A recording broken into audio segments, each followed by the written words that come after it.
Cold press જ્યુસરમાં શું difference છે, એવું શું નવું છે?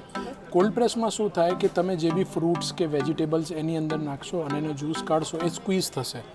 સ્ક્વીઝ થયા પછી એનો જ્યુસ નીકળશે અને એ પલ્પી બી તમે કાઢી શકો છો અને ફાઇન બી કાઢી શકો છો. જે ન્યુટ્રિશન્સ છે, ઓક્સિડન્ટ્સ છે, એ બધા મેન્ટેન રહે, બરાબર, તો તમને જ્યુસ જે છે ફ્રેશ મળે. કોલ્ડ પ્રેસ જ્યુસર અને રેગ્યુલર જ્યુસરમાં ડિફરન્સ શું? પહેલામાં જે ચોપર આવે એના બ્લેડ્સ જે હોય સ્ટીલના હોય, એટલે એ રોટેશન એનું બહુ ફાસ્ટ હશે. આ એકદમ સ્લોલી પ્રેસ કરી સ્ક્વીઝ કરી જ્યુસ કાઢશે, એ એકદમ ફાસ્ટ હશે. હવે ફાસ્ટ ફરશે તો જ્યુસ તો નીકળશે નો ડાઉટ, પણ એ હીટઅપ થશે.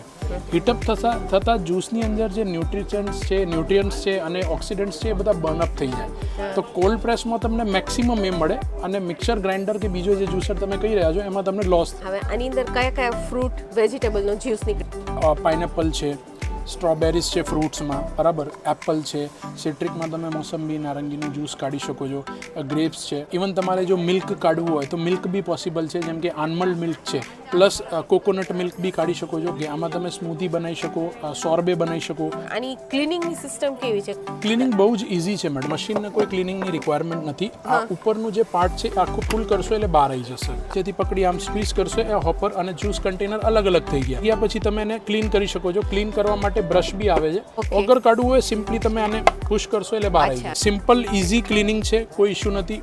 જોડે બ્રશ બી આવે છે. નોઝલમાંથી બધી જગ્યાથી ક્લિનિંગ પ્રોપર રીતે કરવું હોય તો ફિઝિબલ રહે.